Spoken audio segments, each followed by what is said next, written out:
Olá!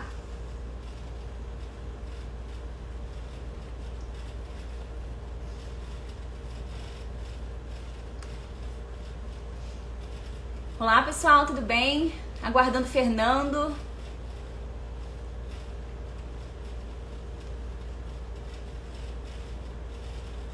Boa noite.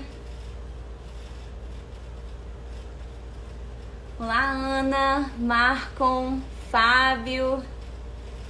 Boa noite a todos. Vamos conversar hoje sobre regime tributário de telecomunicações e como isso foi impactado desde que a gente adentrou nisso que a gente gosta de chamar de era digital, com a internet.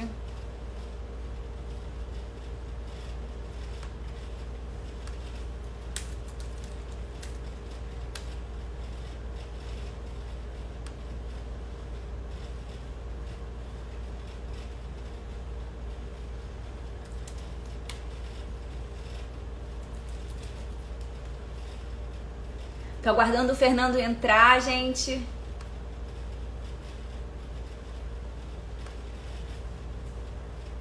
Deixa eu ver aqui. Bom, pra esclarecer, se alguém quiser mandar perguntas, fiquem à vontade para mandar perguntas pra gente inserir aqui nos debates. Tem duas formas de vocês fazerem isso. Vocês podem colocar nos comentários, mas eu sugiro colocar na caixinha de perguntas porque é muito mais fácil de controlar a participação de vocês. Nos comentários, a depender, pode ser que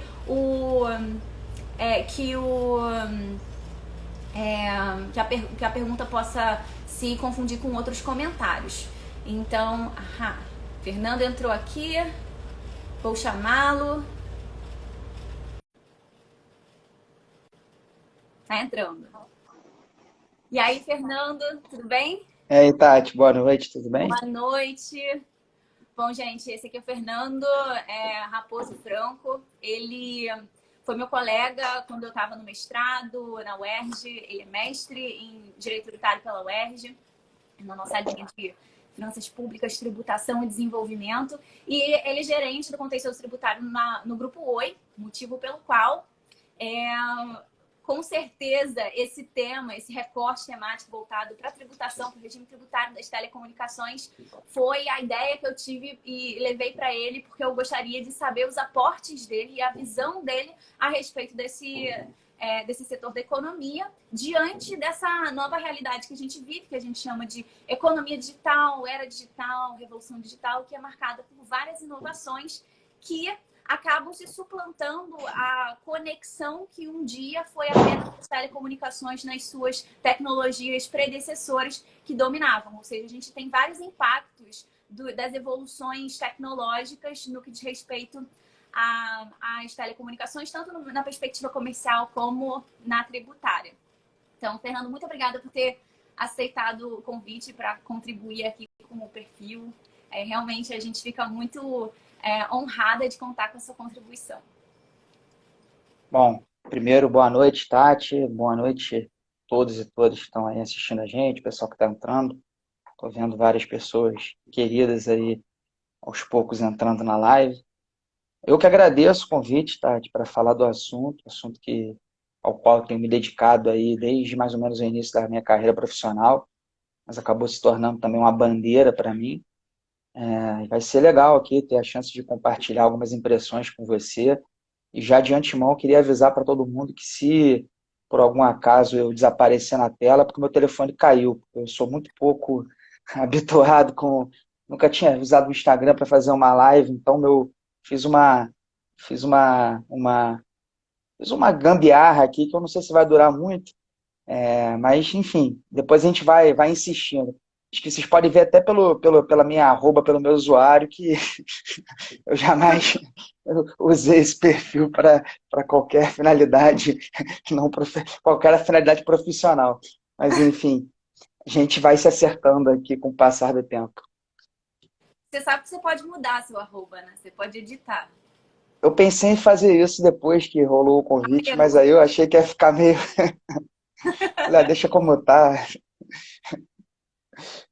Bom, Mas é gente, engraçado que já vieram me dar esse toque no WhatsApp mais cedo. Falou, mas engraçado vai ser você entrando com essa arroba aí, Fernando Franco. Tá? Pois é, eu confesso que também acho minimamente cômico. Pois então, gente, eu vou começar aqui sugerindo a discussão numa perspectiva muito mais descritiva, porque não é comum que, mesmo dentre os tributaristas, a gente tenha uma percepção muito global de que tipo de tributos estão contemplados na tributação de telecom. Tem particularidades, sobretudo no que diz respeito à tributação regulatória. Então, Fernando, a minha primeira pergunta, na verdade, é um pedido para você fazer um panorama geral da tributação das telecomunicações, para a gente saber que tipo de tributo está envolvido nisso. E daí eu já vou puxando os ganchos para outras perguntas. E eu já te aviso que eu já falei para o pessoal que, se alguém quiser mandar perguntas, é só mandar na caixinha de perguntas que a gente vai inserindo aqui na discussão. Por favor, fique à vontade para enviar qualquer dúvida. A gente vai responder na medida do possível, que a gente souber, né? Puder, de alguma forma, responder, mas fique, por favor, à vontade. E assim, Tati, eu acho que esse tema, ele tem uma relevância enorme, por quê?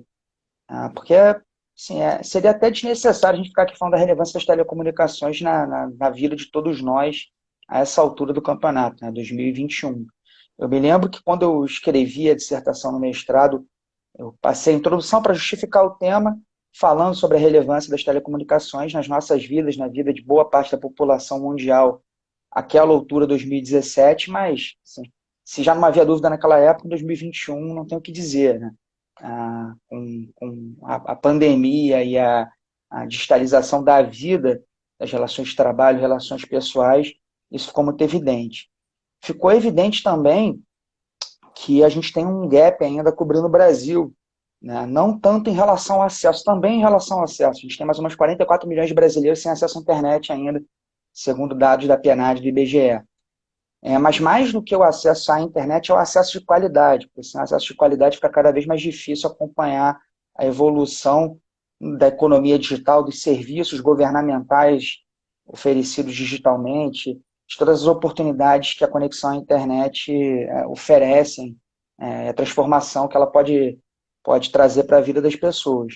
Então, a gente tem 44 milhões de brasileiros excluídos e outros tantos milhões, diria eu que mais de uma centena de milhões de brasileiros que estão excluídos de uma conexão de qualidade que permita que eles, de fato, se conectem e usufruam desses avanços tecnológicos. E a gente tem visto isso na pandemia, no debate sobre educação pública, né, sobre a dificuldade das crianças e jovens, das escolas e universidades públicas, de conseguirem acompanhar as aulas à distância. Isso tem sido um problema gigantesco. Muita gente simplesmente está desistindo e não está conseguindo acompanhar. E eu não tenho dúvidas, é isso que eu vou tentar aqui, nesse papo, convencer vocês de que a carga tributária é um grande gargalo, dentre outros, para que a gente resolva esse problema grave, esse problema estrutural, esse problema que precisa ser solucionado para que o país avance, para que o país se desenvolva tecnologicamente e insira essas pessoas numa economia mais competitiva, que vai ser, né, essa economia digital, mais integrada e tudo mais. Sobre esse ponto, assim, eu vou, antes de passar no quadro geral dos tributos, só para destacar aqui do que a gente está falando. A gente, ainda mais em tempos de debate sobre reforma tributária, é muito comum você ver representantes de setores se queixando da tributação. Faz parte, o Brasil é um país com uma carga tributária relativamente elevada, principalmente se a gente for, né, levar em conta os serviços públicos oferecidos e tudo mais. Isso é até truísmo falar, mas é que o caso de telecomunicações ele é um pouco diferente mesmo. A gente, nesse caso, nesse aspecto, a gente foge totalmente, a gente é outlier no mundo, a gente foge totalmente do padrão, a gente está muito à frente, assim, uma situação muito pior do que os outros países, comparáveis ao Brasil ou não. A UIT, que é a agência da ONU ligada a telecomunicações, que tenta ali de alguma forma uniformizar alguns padrões, algumas normas internacionais, ela faz um levantamento sobre carga tributária e custo dos serviços, da cesta de serviços em cada país, né? São, sei lá, quase 200 países que são analisados. E o que a gente vê é que no custo de serviços, que já é ajustado para refletir paridade de poder de compra, assim, não é uma mera conversão em moeda estrangeira, em dólar, para comparar tudo, a gente olha que o Brasil, no custo dos serviços, tá, ele está razoavelmente posicionado. A gente está assim, em relação à telefonia móvel, a nossa posição é 63 e na banda larga fixa 45, sendo o menor custo, né, o primeiro lugar o menor custo. Então, de quase 200 países, a gente está ali em relação à banda larga fixa está bem posicionado, em relação ao móvel está ali meio na meiuca. Só que a carga tributária destoa disso. Segundo esse mesmo estudo, já complementado com dados da Anatel, a carga tributária média de telecomunicações no Brasil é de 43,6%. Tá? E ela cresceu em 2022 em relação a 2019. Se a gente for comparar com outros países, vamos olhar para os desenvolvidos. Estados Unidos, 9%, Japão, 8%, Alemanha, 19%, Reino Unido, 20%. Tá bom, a característica dos países europeus, tem uma carga um pouco maior, 20%, menos da metade. Coreia do Sul, 10%. A gente olha para os países mais comparáveis, Argentina, 21%, África do Sul, 15%, México, 16%, Indonésia, 10%, Índia, 14,7%. Países com os quais a gente disputa, né, a atração de investimentos, países com os quais a gente deveria, em relação aos quais a gente deveria estar sempre melhor posicionado. No ranking da carga tributária da telefonia móvel, a gente está em 4º lugar. A gente perde para Burundi, Jordânia e Egito só, e está à frente de Sri Lanka, Zâmbia, Tanzânia, Quênia e Ruanda. São os outros países que aparecem nessa lista, entre os 10 primeiros. Quando a gente olha para a banda larga fixa, a gente está em 1º lugar no ranking. Tá? E o 2º lugar, que é a Zâmbia, a carga tributária média sobre a banda larga fixa está 7 pontos percentuais abaixo da nossa. O 10º lugar, que é a Dinamarca, a gente está falando da Dinamarca, país, né, com estado social fortíssimo, que precisa puxar essas políticas, ele está 15 pontos percentuais abaixo da gente. Então, a diferença abissal a gente destoa completamente do que se faz no resto do mundo. 85% dos países, segundo esse relatório da Anatel, está disponível no site da Anatel, é muito fácil achar, depois eu posso passar o nome certo dele, mas a Anatel tem dado muita publicidade para isso. Ele diz que 85% dos países têm uma carga tributária sobre telecom inferior a 20% e menos de 5% dos países ficam acima de 30%, que é o nosso caso. Então, a gente está muito mal posicionado, a gente está destoando muito do resto do mundo. Já para dar uma palhinha, um dos grandes vilões, sem dúvida nenhuma, é o ICMS. Naturalmente, ele tem a maior peso na carga tributária do setor. A alíquota nominal média do ICMS sobre telecom, já ajustada por estado, pelo número de usuários de cada estado, ela é de 27,82%, que dá uma alíquota efetiva de quase 40%. Rondônia tem uma nominal de 35%, Rio de Janeiro tem 32%, se você juntar com o FEC. Tá? Então, é um quadro assim, desalentador e que entra ano, sai ano, não é resolvido, não é solucionado, não se faz nada para reverter esse quadro. Mesmo agora, quando a gente está deveria estar debatendo o que a gente precisa mudar para estar preparado para essa nova realidade que foi acelerada, né? Coisas que aconteceriam daqui 5, 10 anos. A pandemia teve esse impacto de acelerar essas transformações. A gente não sabe nem exatamente quanto a gente acelerou, mas, enfim, o fato é que muita coisa mudou. E como é que está estruturado essa tributação sobre telecom? E aí, Tati, por favor, você interrompa toda hora que você achar que eu estou... Eu vou, então, só te interromper um segundinho, só para fazer deferência ao comentário da Ana, que ela pontuou aqui, imagina como a gente democratiza o acesso a telecomunicações, que, como você mesmo disse, é extremamente relevante, uma carga desse porte, né? Então, realmente, sobre a perspectiva de democratização do negócio, a Ana foi certeira. Realmente é impraticável. Não democratiza e até depois eu trouxe um outro dado do IBGE da PNAD que mostra que para aquelas pessoas que não têm acesso ao serviço ainda, os domicílios brasileiros, que o preço é o principal fator, tá, para que essas pessoas não tenham condições de contratar os serviços de telecomunicações. Tem alguns lugares que têm disponibilidade, país com uma dimensão continental, mas o preço é o principal fator.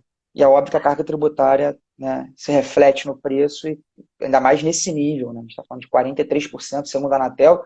Segundo o estudo da LCA, que foi contratado pelas operadoras até para embasar as discussões sobre a reforma tributária, essa carga chega a 49,27% sobre o faturamento líquido. Então, obviamente, isso tem um impacto no preço, tem impacto na rentabilidade das empresas, enfim, atrapalha todo mundo.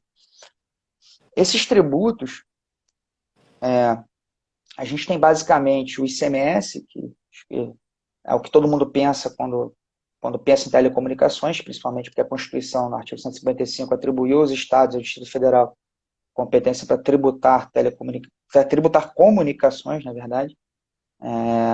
E essa é uma novidade que a Constituição de 88 trouxe em relação à Constituição anterior, né, que atribuía essa competência à União Federal, através de um tributo que era chamado de Imposto Único.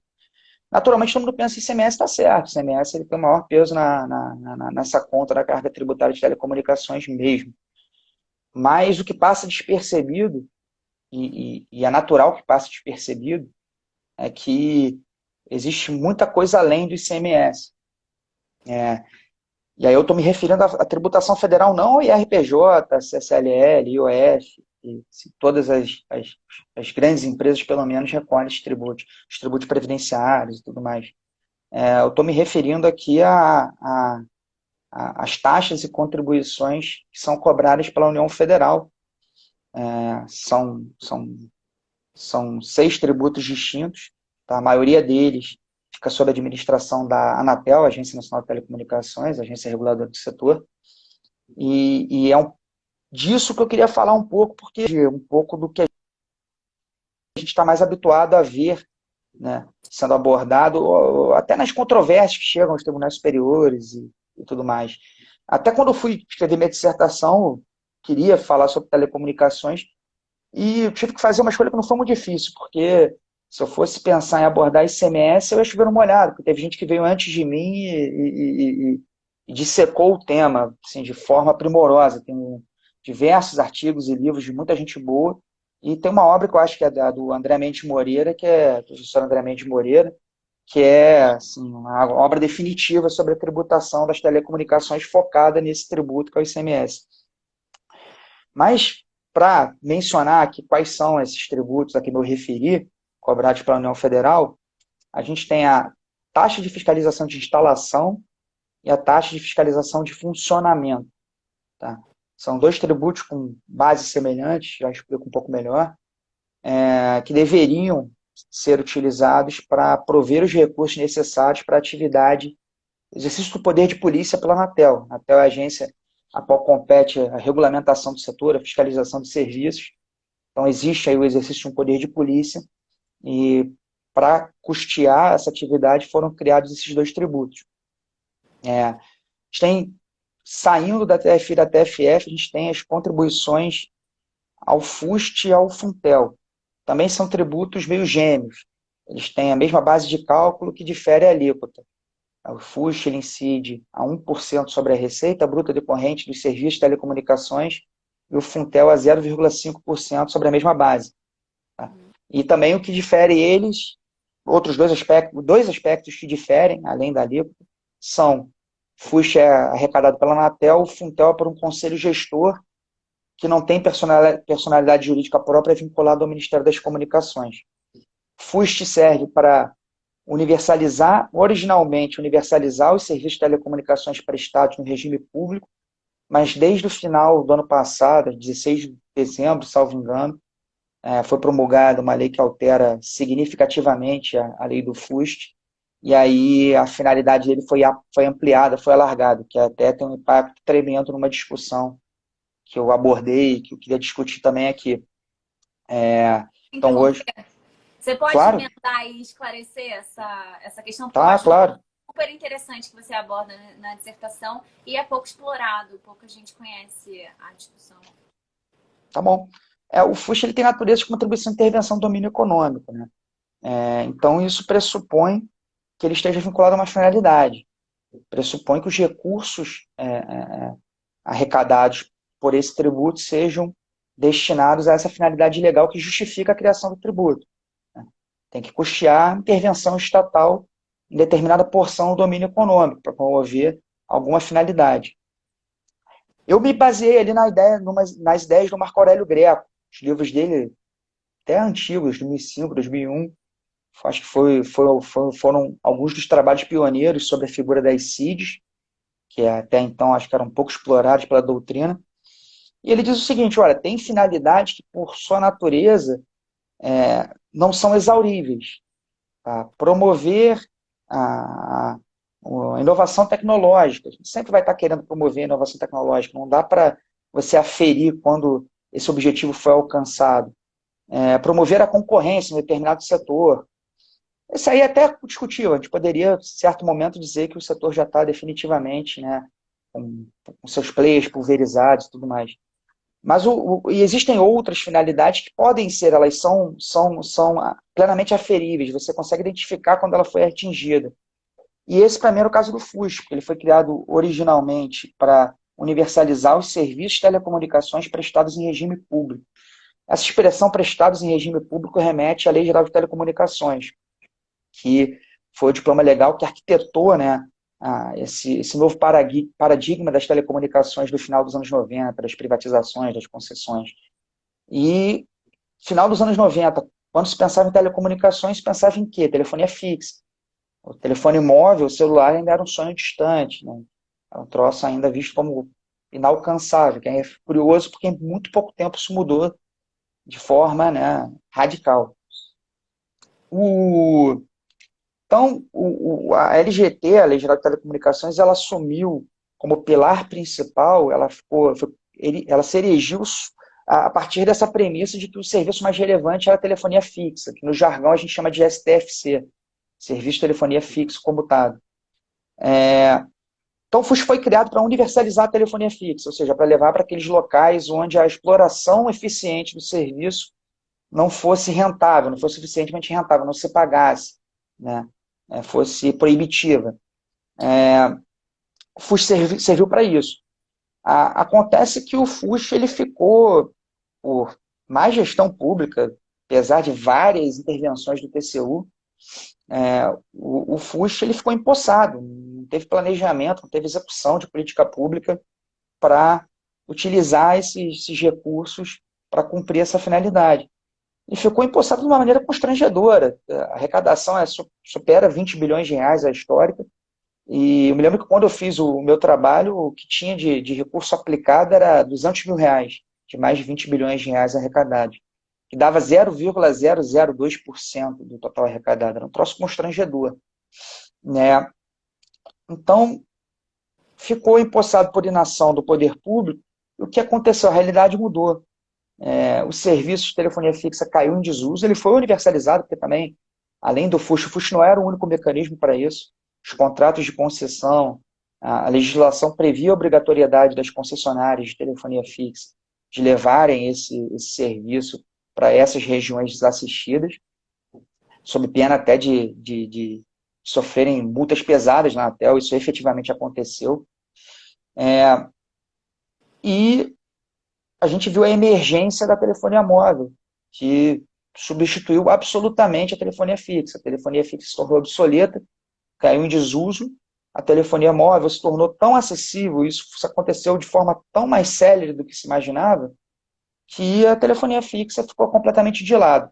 As telecomunicações chegaram a todos os lugares do Brasil, todos os rincões, de uma forma ou de outra.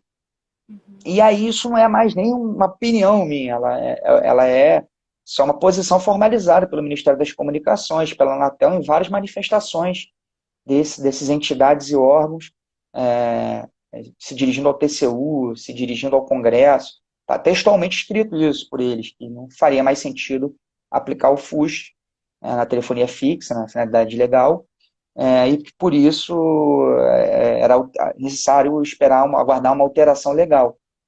É uma situação absurda, né? Você tem uma contribuição que é vinculada a uma finalidade, você reconhece que essa finalidade não existe mais, não precisa mais ser atendida, mas a contribuição segue sendo cobrada. As empresas, em regra, em geral, até questionam esse ponto no judiciário, ainda sem nenhuma decisão a favor.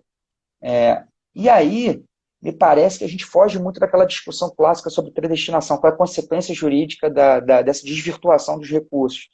Porque uma coisa é você discutir se a tutela do judiciário, numa situação como essa, deveria ser determinar a aplicação dos recursos nas finalidades legais, né, e não determinar que o contribuinte deixe de recolher, mas sim corrigir essa questão fiscal orçamentária. Mas isso não dá para ser feito no caso que a finalidade desapareceu, vai aplicar o que aonde, né? Então, essa até do final de 2020, essa para mim era uma tese irrefutável, era uma constatação irrefutável, não era nem uma tese, uma constatação. O FUST acabou, tem que deixar de ser cobrado, tem que ser revogado. E na linha do Greco, que era justamente essa, a finalidade desapareceu, o tributo tem que desaparecer junto, ele é revogado, deixa de existir. Ele perdeu suporte na realidade. Agora, é óbvio, a discussão vai ficar um pouco mais complexa, porque a União vai alegar, a Anatel vai alegar, olha, a gente teve a mudança legal e voltamos a ter aqui uma ampla possibilidade de aplicação de recursos do FUST. A lei agora permite a aplicação na disseminação da internet banda larga, internet de alta velocidade. Tem várias obrigações, algumas até que foram vetadas pelo presidente inicialmente, mas depois derrubadas, que prevêem a obrigatoriedade de priorizar atendimento a escolas, com o uso dos recursos do fundo e tal. De fato, você tinha 20 e tantos bilhões de reais. Esse cenário que a gente discutiu inicialmente, de vergonhoso, de dificuldade de acesso à internet por quem precisa ter aula, por quem precisa acessar serviços públicos, e essa dinheirama toda ali estacionada. A discussão vai mudar, mas para mim, Tati, não muda muito. Para mim, mudar a finalidade, aí eu, de novo, recorro, não tirei isso do nada, não inventei, já era discutido antes, o Marco Aurélio Greco defendia essa tese, para mim ele está muito certo nesse ponto. Uma nova finalidade equivale a um novo tributo. Tá? Até porque o governo reconhece que não tem a menor condição dele pegar esse saldo contábil que existe em favor do fundo, que é uma obrigação, inclusive, disposta à lei de responsabilidade fiscal, né? Os recursos vinculados aos fundos, o saldo seja sempre mantido. Não vai pegar esse dinheiro, esse valor histórico arrecadado para aplicar agora. O que eles discutem é se daqui para frente, o que a gente pode fazer para diminuir essa disparidade entre o que se arrecada e o que se gasta. Então, esquece o passado, até porque os recursos foram gastos, ficou de fato de superávit financeiro só 5 bilhões vinculados ao fundo. Claro que é uma quantia enorme, mas só uma fração do que se arrecadou ao longo dos anos. Então esse é o FUST. Oi? Esse é o FUST. Eu só vou fazer um aporte aqui, que eu sou da opinião que você deveria editar a sua dissertação para circunstanciar essa inovação normativa e publicar para compartilhar todas essas suas impressões a respeito do tema. Só acho. Eu preciso atualizar mesmo, mas eu sinto vergonha quando falo disso, porque eu já deveria ter resolvido isso há muito tempo. Malvada eu, né? Eu faço pressão realmente. Mas eu volta e meia, eu sou esculachado por causa disso. E aí eu só baixo a cabeça e falo, realmente, eu já deveria ter mexido para fazer isso. Acho que, sim, seria bacana por abordar um tema pouco explorado. E, de repente, isso suscita outras ideias, opiniões divergentes, seria legal. Acho que aí já entrei nessa discussão sobre o FUST, né? O Funtel, ele é o tributo irmão do FUST, mas aí a ideia dele, a finalidade é estimular o processo de inovação tecnológica no setor. E aí você tem dois tributos que esses aí são, assim, um troço de louco, inimaginável. Você tem a Condecine, tá? Na verdade, a Condecine ainda é um troço pior ainda. A Condecine se desdobra em 3 tributos. Um deles incide sobre a base de estações ativas das empresas de telecomunicações, já explico isso um pouco melhor. E a Condecine, ela é paga anualmente pelas empresas de telecomunicações, e os recursos são destinados ao Fundo Setorial do Audiovisual. A finalidade é estimular o cinema nacional. Nada contra essa finalidade, inclusive é meritório e tal. Vários países do mundo têm mecanismos de apoio ao cinema nacional, diferentes mecanismos, alguns atuam, né, como obrigação de exibição em cinemas e canais, mas a gente pode discutir se é o setor de telecomunicações que deveria bancar isso, porque praticamente, sei lá, 95% da arrecadação da Condecine advém do setor de telecomunicações e é pago pelos usuários de telecomunicações.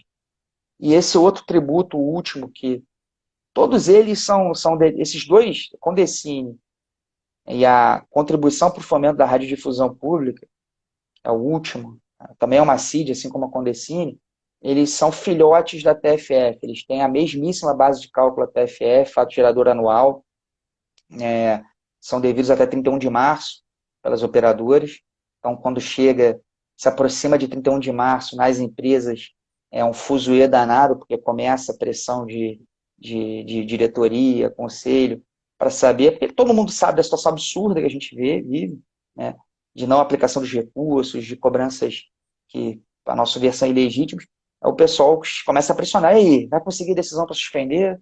Então, vai chegando, se aproximando de 31 de março, é um Deus me acuda. E nessa data, as empresas de telecomunicações recolhem quase, sei lá, diria eu, uns 3 bilhões de reais aos cofres públicos em 31 de março, a título de TFF, Condecine e essa última contribuição para o fomento da radiodifusão pública. Qual é a finalidade dessa contribuição? Financiar a EBC, a Empresa Brasil de Comunicação, né? Que foi criada ainda no governo PT, falava-se, né, que seria a BBC brasileira, e que hoje acabou, assim, em função dela, mostrar o presidente dando tchau para caminhoneiro na beira da estrada, e, sei lá, transmitiu o presidente nos cercadinhos, coisas do gênero. Tá? E, inclusive, foi incluída num plano de desestatização, né, do governo. De fato, se ela for desestatizada, acho que vai surgir a discussão sobre também a extinção dessa contribuição. Finalidade legal, né, vinculada ao fomento, ao custeio de uma empresa que pode deixar de existir. A gente não sabe se vai avançar mesmo, mas, enfim, tem essa carta de intenções. Esses tributos, eles arrecadam anualmente 4,6 bilhões de reais. Tá? Todos esses tributos setoriais que eu citei. Então, é um troço extremamente relevante, é um valor. Está falando que um ônus que recai sobre um único setor. Não é repartido para o restante da economia, entre os restantes demais atores dos outros setores econômicos. Isso, para mim, parece absolutamente injusto, porque todos esses tributos que a gente citou, taxas, CIDs, eles deveriam ser usados só na medida do necessário, né, para atender determinadas finalidades e despesas públicas. E não para ser instrumento de arrecadação genérico, né, instrumento de arrecadação para o orçamento, sem carimbo, de forma desvinculada. Então, acho que é uma situação bem complicada, bem complexa.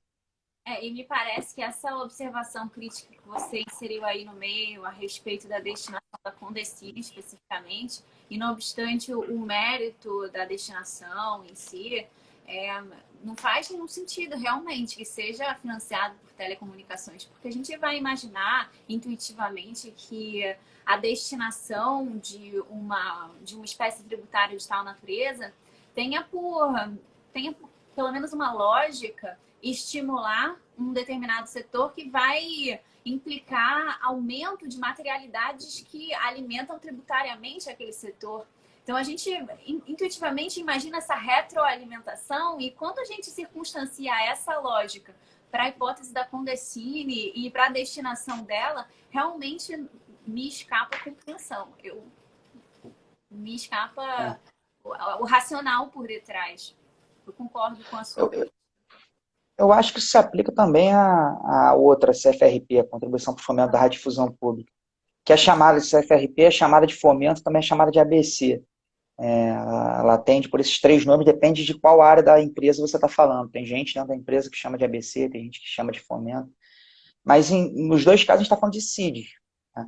Como você falou, assim, eu concordo com aquela posição doutrinária, que até está no voto do Toffoli nesse RE, sobre o INCRA, assim, que acho totalmente equivocada a concepção que foi posta ali.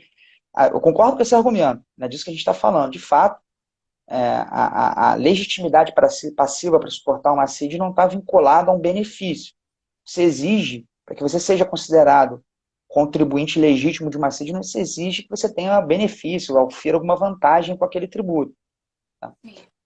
Um exemplo que eu, se eu salvo engano, vem do Chueire, que eu gosto, que é o seguinte, uma CID que tenha sido instituída para eliminar o monopólio, combater monopólios e fomentar a concorrência em determinado setor, que vai ser cobrada das monopolísticas. Elas não oferem uma vantagem com isso, pelo contrário, né? Elas estão dentro de um monopólio que lhe dá vantagem econômica sendo quebrado. Mas elas têm uma relação direta com aquele setor que sofre a intervenção, a referibilidade de grupo, né, de que fala a doutrina. É um grupo que você consegue circunscrever, consegue identificar. Sim. E aí tem até uma linha da doutrina alemã que eles têm uma figura semelhante, que não é tributária, não tem natureza tributária, eles têm uma figura muito semelhante à CID, e que para solucionar esse impasse, eles diziam, você tem que buscar o grupo que está mais próximo. Então, quando você for escolher um grupo, você se pergunte por que esse e não o outro. Né? No caso da Condecine, eu falei, 95% da arrecadação vem das teles. E você até hoje não instituiu a Condecine a contento sobre streaming. Então você tem o Netflix fazendo bilhões aqui no Brasil, agora tem a Amazon Prime, tem a Disney, tem um novo setor da economia pujante, gerando bilhões, que está deixado de lado. E quem é que explora o audiovisual? São eles, é a Globosat, é a Globo. Até as empresas de telecom, quando exploram TV por assinatura, estão explorando, sim, a atividade, estão explorando esse domínio econômico ligado ao audiovisual, tem que pagar nessas hipóteses. E pagam pouco. Como TV, como empresa de TV por assinatura, você paga sobre os títulos que você transmite, que você disponibiliza, mas no total responde por um pedaço muito pequeno da arrecadação da Condecine.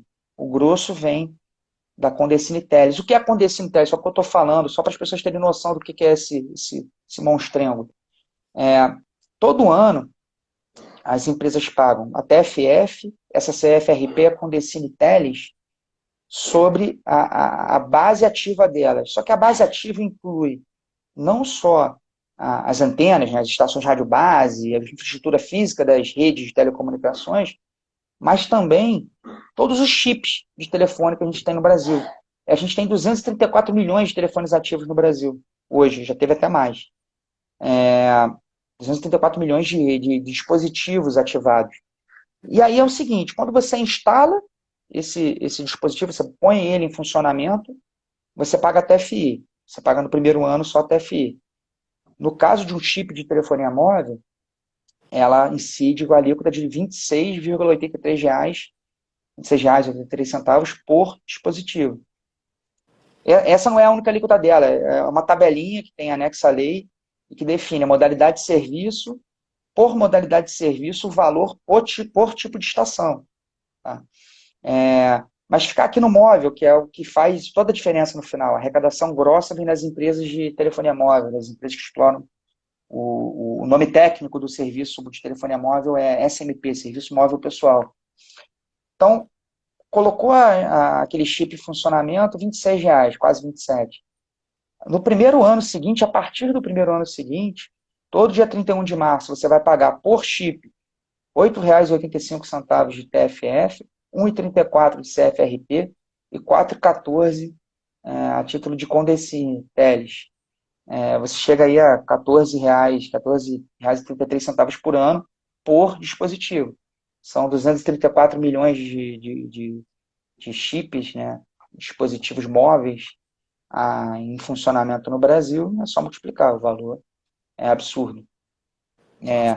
E isso tem uma ameaça, assim, porque a gente vai falar do IoT e tal, porque essa sistemática, essa arquitetura, esse design do tributo inviabilizava o IoT, já fala disso, mas a gente não pode esquecer que, assim, a gente está aí discutindo já o edital do 5G, chegada do 5G, que realmente vai ser revolucionário, mas o 5G vai demandar uma quantidade muito maior de estações rádio base, de infraestrutura de rede, equipamentos de rede, para garantir o que é o diferencial dele, que é a baixa latência, né? Tanto a velocidade, a baixa latência, o baixo tempo de resposta. E paga-se sobre uma Airbnb O valor padrão é R$ 1.340 na instalação do equipamento e mais R$ 715 anuais de TFF. Então, é, é um tipo, né, o design desses tributos, ele atrapalha, ele torna oneroso você ampliar a rede, melhorar o serviço, né? E é engraçado porque esse modelo ele é muito antigo.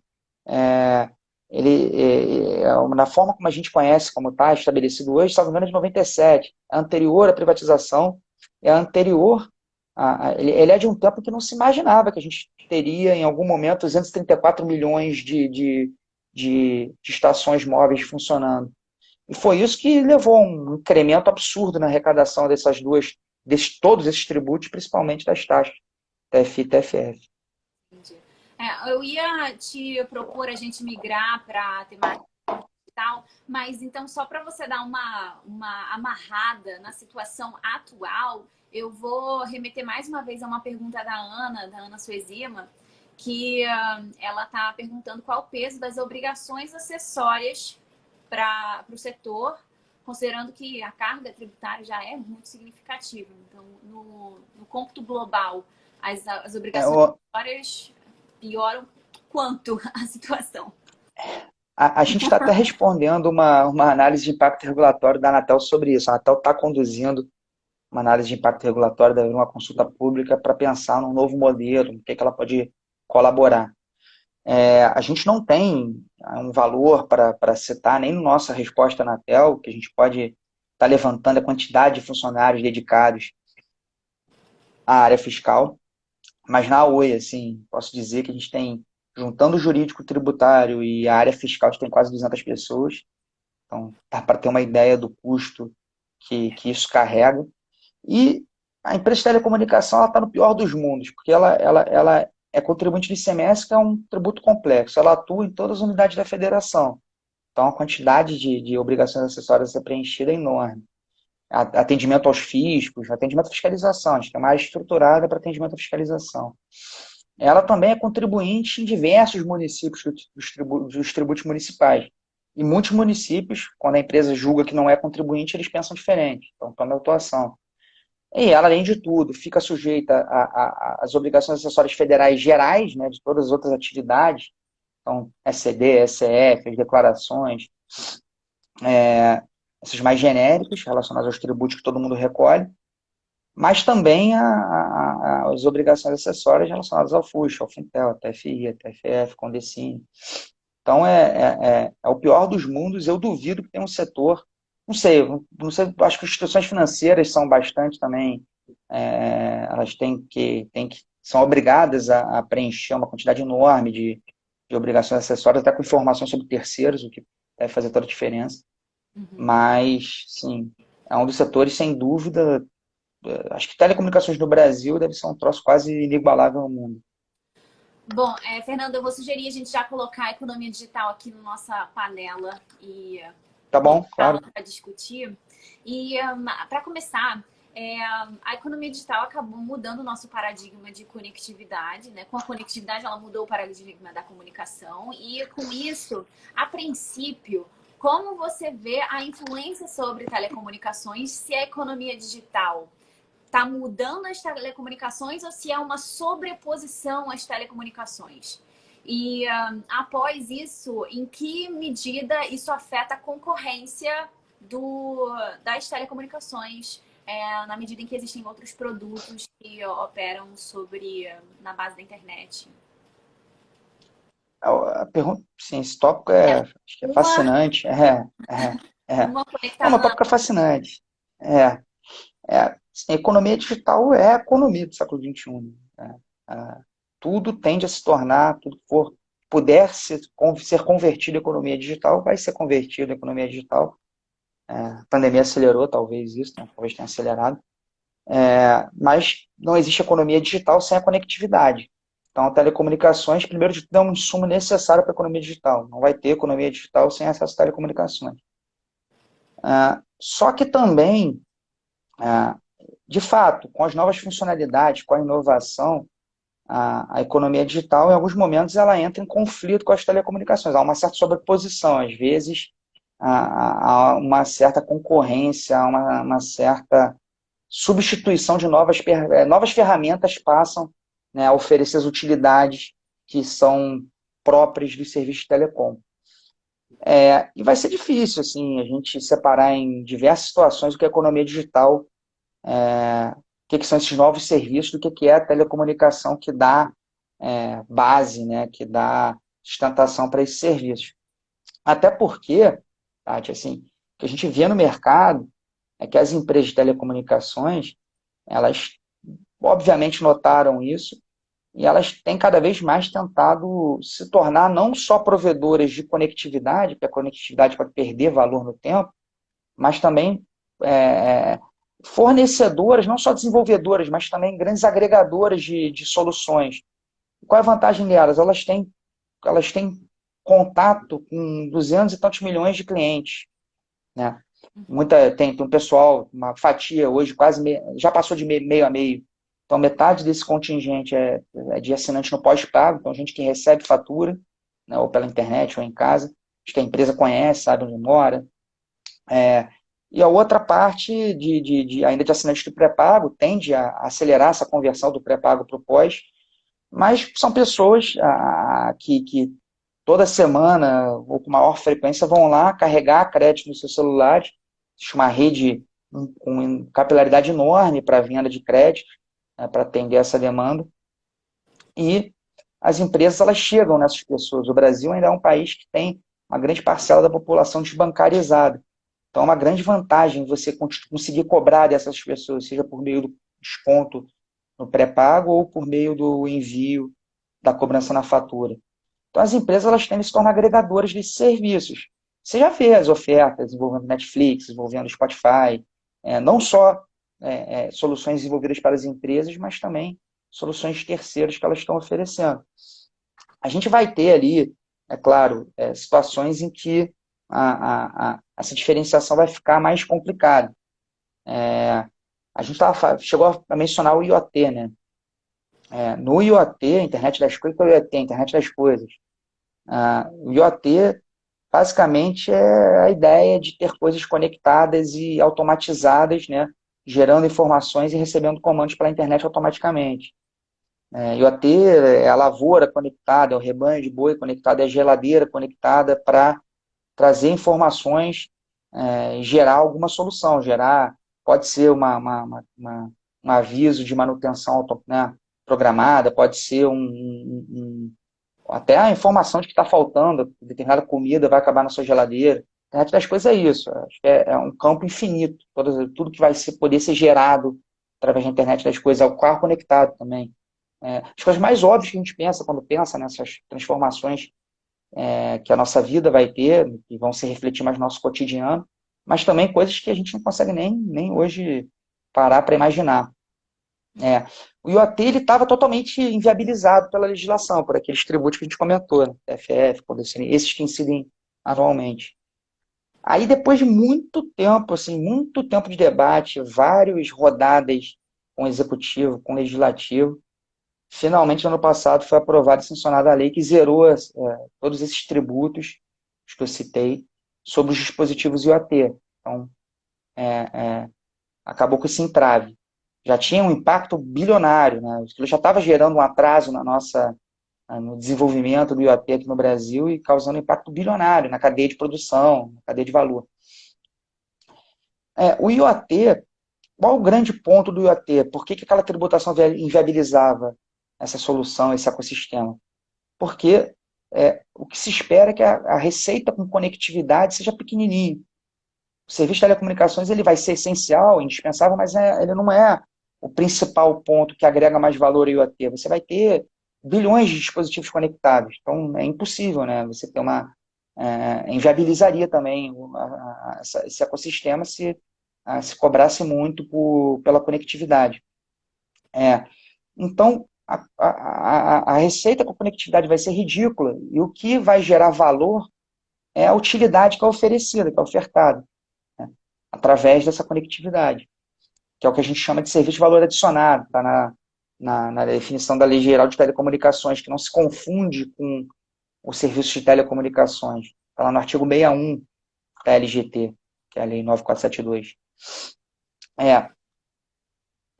A solução IoT, aquilo que o consumidor realmente vai querer, que é o software que faz o carro dele andar sozinho, que é o software instalado na geladeira, é isso que vai responder pela maior parte do preço do serviço, não é a conectividade.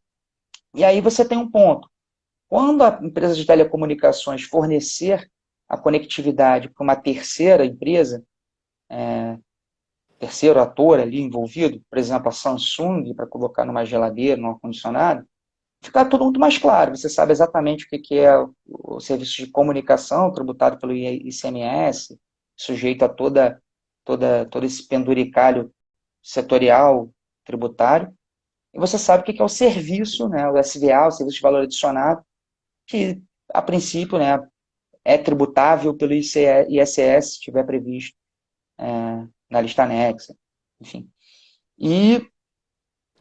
Só que vai ter uma situação que é um pouco mais complexa, quando a própria empresa de telecomunicações já ofereceu o pacote completo, a conectividade com a solução. E aí, é claro, ela vai cobrar um preço do usuário, né, do usuário final, mas ela vai ter que alocar, como são serviços diferentes tributados de forma distinta, ela vai ter que alocar isso de uma determinada forma na sua contabilidade, nas suas declarações fiscais. E aí a gente já pode antever que, mantido o sistema tributário como é hoje, vai chover discussão dos estados querendo cobrar sobre a parcela que as empresas entendem que constitui serviço, e vice-versa, né? Você vai ter um contencioso imenso. Eu ia engatar numa pergunta dessas. Com essa reformulação dos perfis de atividade, de produtos ofertados, se você vislumbra os impactos federativos e controvérsias com um destino claro a partir de uma jurisprudência já existente, ou se ainda é uma bela de uma confusão. Eu acho que é confusão, nesse exemplo que eu te dei, que você teria, em tese, tanto município quanto estado legitimados a querer tributar uma parte do tributo, o difícil vai ser você demonstrar, pode ser mais ou menos difícil, a depender da situação, a composição do seu preço, que o que você está tributando como serviço de comunicação corresponde, de fato, ao que você considera uma remuneração adequada ao serviço de comunicação, e o mesmo em relação à solução agregada, né? E aí a racional econômica, você planilha de custo, mas assim, não é uma discussão fácil de ter, não é uma discussão trivial, não é uma discussão que pode ser facilmente enfrentada do ponto de vista documental. Invariavelmente vai descambar não só para perícia contábil, mas perícia técnico-científica também. Então, assim, são discussões muito complexas que já tem em certa medida hoje. Como as empresas vêm fazendo esse movimento, né, de se tornarem cada vez mais provedores de soluções, agregadores de soluções, a receita delas com os serviços aumenta, tá? Proporcionalmente. E os fiscos estaduais vão discutir, né? Certamente, isso definitivamente. A gente pode duvidar de muita coisa, mas não disso que os fiscos estaduais vão discutir. E os municípios também. Mas os municípios já estão saindo um pouquinho na frente, né? E uma pergunta que eu queria puxar o gancho desde já, Fernando, diante do panorama que você já desenhou para gente, de que a carga tributária é absurda, a carga como um todo, né, de ônus e impostos ao setor, tanto da perspectiva da carga tributária per se, como também das obrigações acessórias, a gente já consegue visualizar que tem uma assimetria de tratamento tributário com relação a outros produtos que acabam competindo em determinados momentos, em determinados mercados, em relação a determinado público-alvo. E eu queria te instar a fazer um comentário a respeito disso e pontuar quais iniciativas já estão rolando aí, quais ideias já estão sendo ventiladas para tentar sanar essa assimetria. Sim, você foi num ponto que também é essencial, tem que ser discutido. Ele até tem um pouco, em certa medida, a ver com os conflitos. Eu vou falar do streaming, que para mim eu acho que é a simetria mais gritante que existe. O streaming vai gerar um conflito de competência, tem gerado já entre estados e municípios. No seguinte ponto, talvez nem um conflito, mas uma tensão uma tensão do ponto de vista financeiro. Os estados são competentes para tributar a TV por assinatura. E hoje tributam, existe um convênio, como 78, que determina que a alíquota seja, quer dizer, a carga efetiva seja de 15%. Então, as empresas não tomam crédito, elas oferecem a receita, a tributação, a essa alíquota de 15% sem nenhum tipo de crédito. E o serviço de TV por assinatura vem perdendo importância por conta do streaming, mas até outro dia era muito difícil você pensar pessoas, somente classe média, pessoas com acesso ao serviço, que não tinham, não contratavam esse serviço, que não tinham TV por assinatura em suas casas. Era muito raro, né, você encontrar. É claro, tem um corte social, o serviço não é acessível. Até se tornou, né, com as antenas DTH, né, Sky, o ITV, até se tornou bastante acessível e se disseminou bastante. Mas, enfim, agora é super comum você conversa. Eu conheço, tenho vários amigos que estão cancelando net, cancelando a TV por assinatura e ficando só com streaming, até porque está pulverizando, né? Hoje a gente começou com Netflix, todo mundo só tinha assinatura do Netflix. Agora é Netflix, Spotify, Disney Plus, Amazon Prime, sei lá mais o que, e Apple. Então já se gasta uma grana, né? Então você vai cancelar a TV por assinatura. Porque o streaming trouxe isso, né? Você consegue selecionar aquilo que te interessa, não precisa ficar zapeando, olhando o canal. E ele tem essa vantagem. Só que além assim, da vantagem do serviço em si, que aí tudo bem, faz sentido, se um serviço ele entrega aquilo que o usuário quer e deflagra o desinteresse, né, por um concorrente que usa outra tecnologia, que usa outro modo de prestar o serviço, não tem problema nenhum, isso faz parte, isso é a força destrutiva do capitalismo. Né? Se reinventam, as coisas mudam e faz parte do jogo. Agora, quando um desses concorrentes tem também vantagem do ponto de vista tributário, regulatório, a coisa muda de figura. E aí eu acho que tem um ponto que acaba desaguando nisso, acaba causando isso, que assim, a gente tem um sistema tributário, beleza, por determinação constitucional, que faz todo sentido de passagem, calcado na legalidade. As transformações no mundo, às vezes, elas são mais rápidas do que o poder do nosso Congresso, dos nossos legisladores, o poder deles de mobilização. Quando você vai discutir um assunto como esse no Congresso, trava tudo. Você tem grupos de interesse se contrapondo, grupos de pressão distintos, em direções distintas. A menos que haja um consenso muito grande na sociedade, a tendência é travar tudo. É o que está acontecendo com o streaming. A gente falou, quando esse título, eu mencionei muito en passant, né, que é recolhida por título disponibilizado pela programadora, né, pelo canal de televisão, às vezes pela própria distribuidora, que é a empresa que de fato te oferece a TV por assinatura e agrega, né, todos os canais. E também pelo estúdio, né, que coloca uma obra no cinema, enfim, esses são os contribuintes da Condecine Título. Deveria incidir por título, e aí tem uma variação, depende do tipo da obra, se é uma obra cinematográfica, curta-metragem, o preço é 1, né? Aí você paga junto com a licença, aquilo vale por 5 anos. Se é uma obra comercial, de curta duração, de até 3 minutos, o preço é outro. É um troço meio louco, assim. E a Condecine, se você vai na lei, aí tem uma discussão também interessante, você vai na lei, quando é definido o fato gerador dela, fala-se lá em veiculação, produção, licenciamento, distribuição de obras cinematográficas e videofonográficas por segmento de mercado a que forem destinadas. Ele já cita ali quais são os segmentos de mercado na própria lei, o artigo 33 da MP 2228, 33, inciso 1. Ele já cita o que são os segmentos de mercado. Sala de exibição, videodomésticos, TV aberta, TV por assinatura e outros mercados. A gente ficou esse conceito indeterminado, outros mercados. São outros mercados. Caberia, né, ao executivo, ao aplicador, concretizar isso. E a Ancine, lá em 2012, ela foi até, em teoria, no início, ela foi sagaz, né? Porque em 2012 ainda não era uma realidade, né, o streaming. Em 2012, a Ancine editou uma instrução normativa que eu acho que estava até mais focada naquele serviço punal da NET, que as outras operadoras também ofertam, né? para você conseguir ver o vídeo por demanda na hora que você quer, o filme, o capítulo de série, a Ancine editou uma instrução normativa, definindo, dentre os outros mercados, vídeo por demanda. E ela saiu autuando quem não recolhia. Saiu autuando mais para 2015. Saiu autuando quem não recolhia. Aí foi meio barata voa, discussão, legalidade, é legal, não é legal. A Ancine meio que parou. O assunto morreu na Ancine. Eles deixaram, não seguiram com as autuações, começaram a discutir internamente, aí que a gente vai falar das iniciativas, discutiu-se internamente, foi feita a análise de impacto regulatório, foi feita a consulta pública, o assunto foi discutido no Conselho Superior do Cinema, que é um órgão meio vinculado ao legislativo. Vários modelos foram discutidos e não se chegou a conclusão alguma.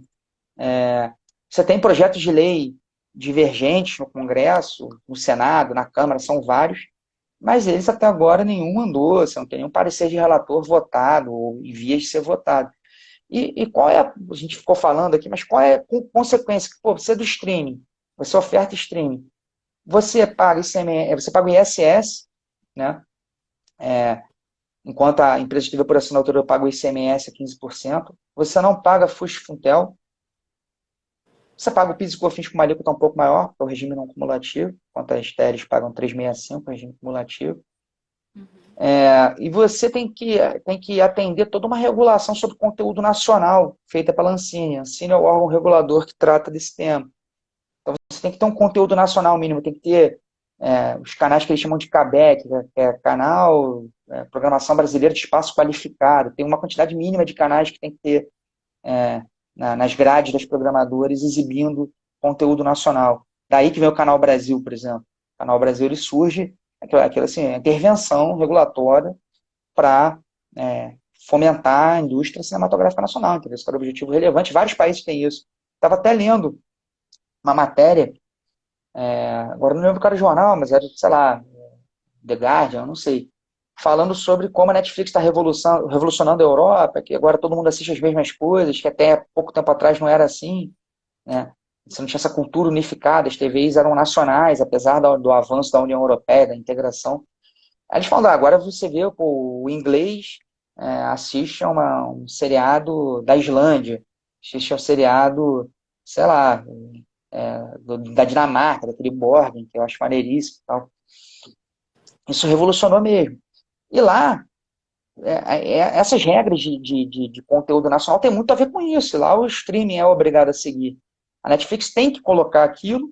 Ela entendeu que, pô, já que eu vou ter que gastar o dinheiro, por que não fazer um produto bom que eu consiga vender até para os Estados Unidos, para a América Latina?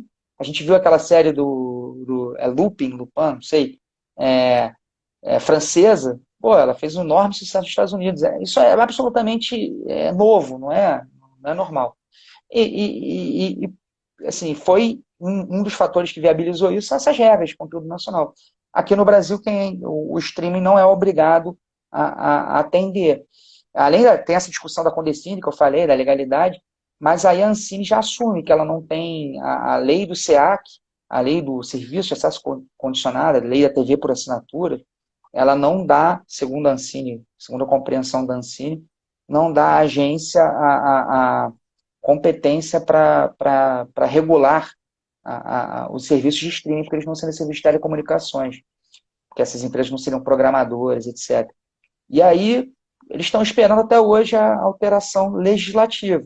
Não basta a atuação regulatória da agência, na opinião dela. E essa atuação legislativa, sei lá quando vai vir. Acho que a gente vai ter que esperar mais algum tempo ainda. Só uma observação para você ver como nós somos avançados na nossa arte brasileira. Porque antes de tudo isso, novela brasileira já fazia sucesso em tudo quanto é lugar. Quando eu morava na Alemanha, eu tinha um amigo tcheco que tinha assistido na República Tcheca a Escrava Isaura. Ou seja, vamos enaltecer a nossa arte que já estava conectando o mundo. Isso aí é produto de exportação nosso, né? E tem que ver se a gente consegue... Tem que ver se a gente consegue... Foi informado aqui que o Vélez já fez gol, né? Que coisa triste. Triste com uma notícia dessas. Fico chateado com uma notícia dessas. Até para me vingar do Pedro, que eu não estou vendo ele aqui na plateia, Pedro Lameirão. Ele não tem Instagram. Ele não tem. Ah, tem isso, mas ele podia usar o da Rafa. Ele Ah, podia tá. É. usar o da. Mas enfim, obviamente ele está vendo o jogo do Flamengo, mas sim, isso me dá uma tristeza adicional. Aí o gol do Vélez. Terminando aqui, eu vou ter que vou ser obrigado a abrir uma para comemorar. É. Mas Ô, acho, Tati, o streaming é isso. Para mim, é o principal exemplo de assimetria regulatória. A gente chegou a comentar quando surgiu a ligação, a função de ligação do WhatsApp, isso também gerou um certo desconforto por parte das empresas, né? Que falaram, pô, esse cara, ele se utiliza, né, dos meus serviços para concorrer comigo e não arca com a carga que eu preciso arcar. Se ele está oferecendo a mesma funcionalidade, a mesma coisa, ele deveria ser regulado de forma igual. A discussão não era nem proibir o WhatsApp de fazer aquilo, mas falar que ele se sujeite às mesmas regras, né, regulatórias e tributárias. E aí o WhatsApp nem pagava, né, na ligação gratuita, então não tinha nem base de cálculo para nada, ISS, nem nada. E aí as empresas também, ao mesmo tempo, perceberam que aquilo era um movimento contra o qual não, assim, era impossível brigar. E aí você vê, em 2017, a receita das empresas era dividida mais ou menos meio a meio, dados e voz, até 2017. Em 2021, 4 anos depois, é, assim, a diferença é absurda. Acho que a receita com dados é mais do que 3 vezes e meia superior à receita com voz. Caiu em desuso. Mas as empresas, elas continuam, assim, elas oferecem a conectividade, telecomunicação, dados, para que as pessoas possam usar o WhatsApp para ligar. Eu, inclusive, sou até o péssimo exemplo, porque onde eu moro não tem nem sinal de telefone, não só da Oi, não, tá? De todas as empresas. Tenho que sempre esclarecer isso quando alguém tenta me ligar no telefone e fala que não conseguiu, que deu desligado. Eu sempre faço essa advertência. Não, todas as empresas. Nenhuma delas chega aqui, porque tem a pedra aqui, que faz uma zona de penumbra. Então, eu só consigo ligar por WhatsApp. Assim, eu nem tenho a opção de usar o serviço de voz. Eu só consigo ligar para o WhatsApp. Ele se tornou hoje um hábito. Eu só uso o WhatsApp e vejo que a maioria das pessoas faz a mesma coisa quando a conexão está razoável. Ó, o Pedro acusou presença aqui. Rafa Que isso, cara? Fala, Pedrão, tô aqui na torcida, cara. A gente vai virar esse jogo. Ô, Fernando, e diante de tudo isso, como é que telecomunicações vê as perspectivas de reforma que existem, que estão postas, tendo em consideração as propostas que estão efetivamente tramitando no Congresso? Como que as telecomunicações veem isso e como você vê as possibilidades que advêm desse cenário? Assim, eu em primeiro momento, naquele momento da constituição da comissão mista, com o apoio do Rodrigo Maia, eu fiquei empolgado, falei, pô, agora vai, a reforma tributária vai atropelar. E os mais velhos falavam, calma, garoto, você é novo nisso, a gente já viu muita discussão sobre isso, todo mundo meio descrente, né? Principalmente quando você fala com as pessoas com mais tempo de estrada, a maioria fica muito descrente. E realmente, é um daqueles casos que eu citei, né, em que você tem tantos interesses contrapostos que nada anda, não se consegue sair do lugar. Assim, em relação às propostas que estão à mesa, o setor é entusiasta, eu também sou por outros motivos que não só os efeitos no setor. O setor é entusiasta da PEC 45. Entendi. PEC 45, para quem, sei lá, não está a par, ela basicamente unifica todos os tributos sobre o consumo, não sei se fica algum de fora, acho que não, ICMS, IPI, PIS e COFINS, etc. E a principal característica dela, que diferencia ela em relação às outras, é que ela determina, é um tributo único, repartido entre estados e municípios, cada um pode fixar sua alíquota por meio do seu legislativo, mas a alíquota tem que ser única, né? Você não pode ter faixas diferentes de alíquota para produtos e serviços diferentes. E, sim, se você está em telecomunicações, um serviço que é super tributado pelos serviços pelos tributos sobre o consumo. A partir do momento que você adota uma alíquota única, a tendência é distribuir essa carga que hoje está concentrada em telecomunicações, né? Então, aqueles 30 e tantos por cento, 38% de alíquota média de ICMS, alíquota efetiva, vão ser distribuídos, né, em outros setores que hoje, no meu entender, são subtributados, setor de serviços, de uma forma geral, pagando um tributo que a alíquota de até 5%, às vezes 2%, 3%. Não vejo justificativa para isso, não vejo por que, sei lá, o Netflix tem que pagar 5%, mas não é só o Netflix, o cabeleireiro, os serviços em geral, academia de ginástica deveriam pagar 5%, e telecomunicações, energia elétrica e combustíveis devem continuar sujeitos a essas alíquotas muito mais elevadas. Então tem essa redistribuição, isso vai permitir um decréscimo de carga gigantesco sobre telecomunicações. A gente fez, né, conduziu um estudo sobre os impactos da PEC 45 e a gente assumiu lá a alíquota que o CECIF, né, que é autor da proposta, sugeria, via como alíquota modal, de 25%, a alíquota agregada de 25%. Um monte de gente afirma que essa alíquota não seria suficiente, mas ainda que não seja, tá? Mas com a alíquota de 25%, a gente teria uma redução de 12 pontos percentuais, quase 13, 12,7 pontos percentuais na carga tributária de telecomunicações. É muito expressivo. E isso sem incluir os tributos regulatórios. Se a gente eliminasse os tributos também, isso iria a 16 pontos percentuais.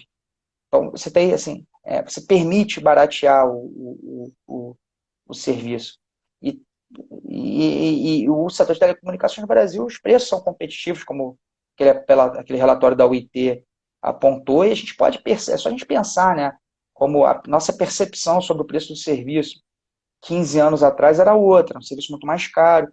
Com o tempo ele é até deflacionário. O preço não acompanha a inflação do período. Vai ter um monte de crítica à PEC 45 e várias são muito bem fundamentadas e tem lá suas razões de ser. Eu só acho que, assim, primeiro de tudo, essa ideia da repartição de competência baseada em materialidade descrita na Constituição, acho que isso não tem como dar certo. A economia digital é um entrave a isso. A gente vai ficar o resto da vida discutindo, como já discute hoje em telecom, o que é CVA, o que é serviço de comunicação, contencioso sem fim, enxugar gelo. A gente deveria abandonar completamente essa diferenciação de tratamento fiscal em razão... É claro, na importação, na tributação aduaneira é impossível, beleza. A gente pode restringir o problema da tributação aduaneira e não tornar ele um problema da tributação sobre o consumo. Então, esse problema da qualificação fiscal no tributo sobre o consumo, ele não é exclusivo do Brasil. Todo país que tem diferenciações de alíquotas em razão das características do produto ou do serviço passam por isso. Na Inglaterra tem um caso no Reino Unido que virou clássico, que é o do Jaffa Cake, que era saber se aquilo era um bolo ou um biscoito. Teria alíquota diferente. A gente fala dos casos brasileiros, mas existem vários também lá fora.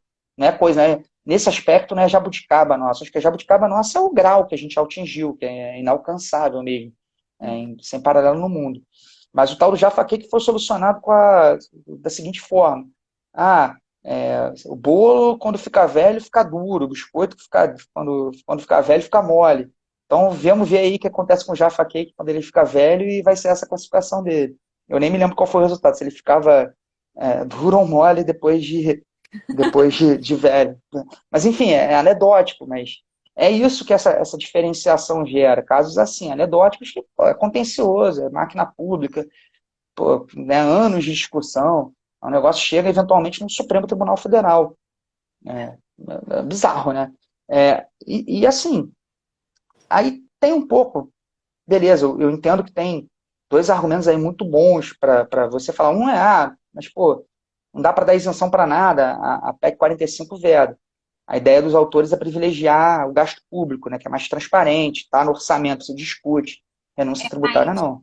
Só para adicionar um pontinho aqui, tem emenda apresentada na PEC 45 para alterar nesse ponto. Então, assim, nada impede que a redação tome elementos umas das outras e se chegue a uma modelagem meio de caminho. Também tem isso. Muitas vezes esse debate da reforma é posto como se fosse algo que você tem que aderir tudo ou nada ao outro. Só que, na verdade, é diálogo ali. E os parlamentares têm um espaço legítimo de oferecer propostas de emenda, enfim. fica a cabo da apreciação lá, incorporar ou não. A PEC 110, por exemplo, já foi profundamente alterada desde a sua redação original.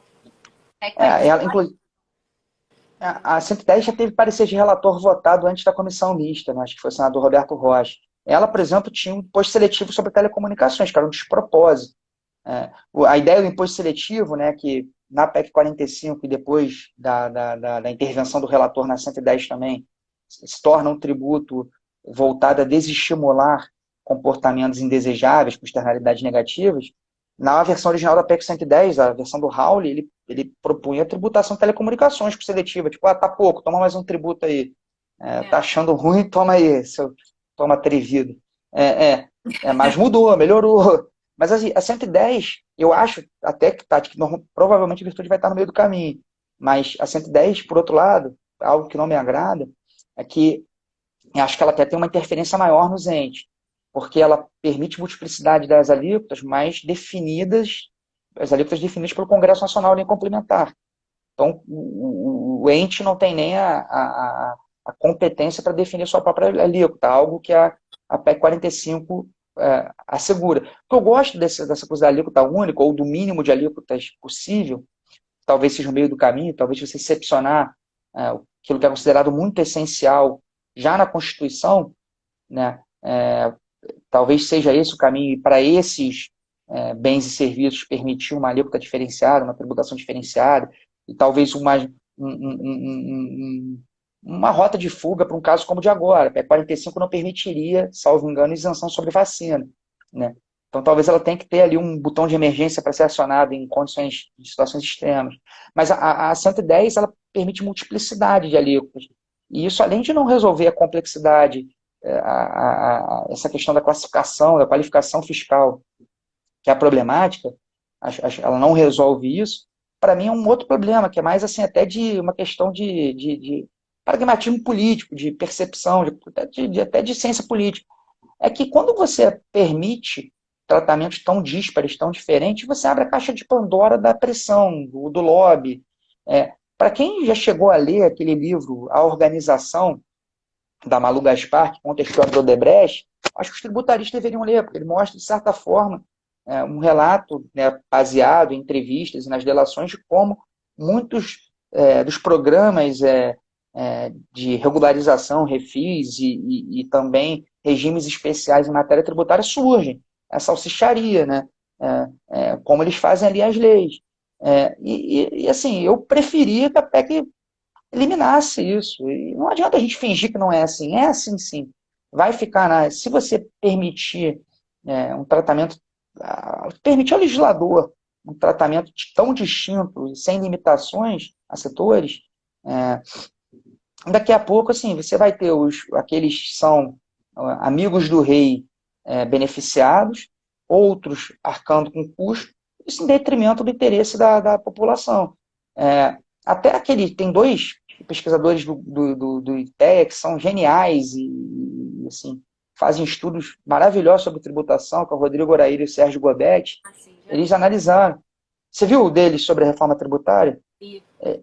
Eles falam que atenuaria, sem aquele mecanismo da devolução, né, que muita gente acha que não seria execuível, eu acho que deve ser, eles dizem que mesmo sem aquele mecanismo, a PEC 45, a alíquota única, atenuaria um pouco a regressividade. Por quê? Porque as alíquotas mais altas hoje estão concentradas em itens que são proporcionalmente mais consumidos, que consomem um pedaço maior da renda dos mais pobres. Excelente. Telecom, energia elétrica e combustíveis representam 10% do consumo dos mais pobres. São dados lá da POF também, do IBGE, a pesquisa de orçamento familiar. Isso é um dado que vai a contrário senso daquilo que é normalmente afirmado como elemento de justiça na tributação do consumo, nesse tipo de base tributável, que seria a seletividade. E eu confesso que eu já fui muito... que eu já acreditei muito na seletividade e depois de algumas leituras, inclusive desses relatórios, desses pesquisadores que você citou, o Orair e o Gobetti, né? Gobetti. Eles dois realmente fazem uns relatórios fantásticos e análises sobre o sistema e prospecções também muito interessantes. Eu usei alguns na minha dissertação. em É porque pesquisa. o economista analisando isso é diferente, né? A gente inventa muita coisa. Os caras estão ali analisando os efeitos concretos, rodando modelo. Alguém pode discordar, mas tem que discordar também trazendo, o meu modelo é melhor que o seu, para estimar isso. Eu acho assim, é complicadíssimo. E você falou bem da seletividade, que é o que se usaria hoje para atenuar a regressividade. O que seletividade? Com as alíquotas de telecom e CMS que eu citei, tá lá a repercussão geral, 3 votos favoráveis, né? Até engraçado que um dos votos foi do Alexandre de Moraes, né? Votou favoravelmente telecomunicações. Eu, quando fui abrir, estava acompanhando a sessão virtual, é o caso das lojas americanas, que discute a seletividade sobre energia elétrica e telecom, né, se essas alíquotas maiores do que a alíquota padrão seriam constitucionais ou não. O caso envolve Santa Catarina, salvo engano, que a alíquota de telecom lá acho que era de 25%. O Alexandre de Moraes, quando eu abri o julgamento virtual, fui ver, tinha lá um voto divergente do Alexandre de Moraes. Aí eu nem abri o voto, eu repassei para todo mundo falando, Marco Aurélio tinha votado favoravelmente, aí eu acho que o Fachin tinha acompanhado. Aí veio o voto do Alexandre de Moraes, eu mandei, para surpresa de ninguém, o Alexandre, para surpresa de um total de 0 pessoas, o Alexandre de Moraes divergiu. Aí que me alertaram, o cara leu o voto, ele está só distinguindo energia e telecom. Telecom ele está julgando inconstitucional. Então até o Alexandre de Moraes entendeu que, que eu vi ali a observação da Micaela, ele fez uma diferenciação, Micaela, em relação às alíquotas diferenciadas em relação ao consumo. É uma abordagem interessante, assim, que eu acho que tinha no estado de Santa Catarina, alguns tem alíquotas diferenciadas em razão do consumo. Aí você consegue ver mais ou menos o que é o consumo de uma pessoa desassistida, uma pessoa. Eu acho que a ideia é essa. Até quando eu falava de seletividade, pesquisando, na dissertação, eu fui ler, lá, eu tinha tido contato na disciplina do Carlos Alexandre, né, a disciplina excelente dos clássicos, o Sanji Burhan, do espanhol. Ele lá em, sei lá, 1950, falando da seletividade, ele fala assim, que tem que fazer porque são bens essenciais. Então, os mais pobres precisam ter um acesso facilitado a esses bens. Mas ele já antecipava, o ruim é que você vai também dar um alívio fiscal, uma renúncia, né, que gasto em favor do rico, que não precisa. Mas é que hoje a gente não tem tecnologia, a gente não tem como fazer de forma diferente, dizia o Sanji Burhan em 1950. Me parece que hoje tem como fazer diferente. Você tem como trocar que é arbitrário para caramba, a definição do que é essencial, o que não é, ainda mais no Brasil, ainda mais com esse lobby, com essa realidade política que a gente conhece. Você tem como trocar isso por um mecanismo de devolução, ainda que seja presumido na média do consumo por faixa de renda, sei lá. Certamente existe uma forma. E, pô, a gente tem o cadastro agora, então, com a pandemia, com o auxílio emergencial, a gente tem um cadastro de centenas de milhões de brasileiros, né, que era um cadastro que era defasado, a gente achou que o do Bolsa Família já era suficiente, não era. E me parece que dá para executar planejadamente um programa desse. A Aline Krieger, que entrou comigo no mestrado, escreveu sobre um mecanismo de, de restituição desses valores pagos a título de ICMS como alternativa à aplicação de seletividade. E foi um trabalho bem legal, bem bacana Pô, mesmo. eu não sabia que ela tinha abordado isso, acho tema interessantíssimo, acho que ela tá, não sei quais foram as conclusões dela, mas Tanto. Enfim, e é engraçado você citar essa disciplina do Carlos Alexandre, porque essa disciplina também foi bem assim, ela marcou também o meu início de começar a olhar com outros olhos a seletividade, só que foi a partir do trabalho do Fritz Neumark, porque ele fala lá da principiologia, de uma política fiscal justa, racionalmente adequada, economicamente racional, né? E ele menciona a seletividade, mas ele faz lá uma ressalvinha. Olha, seletividade, na verdade, não é um excelente princípio em todo caso. Ele tem uma tendência distorsiva. Então, é preciso analisar caso a caso e sempre com uma certa deferência à apreciação do efeito da seletividade na realidade. Então, eu achei muito curioso você também ter falado da disciplina do Carlos de leituras clássicas. e você ainda leu no original, né, Tati? Eu li no original. Aí, ó. Não, a disciplina do Carlos é fantástica, velho.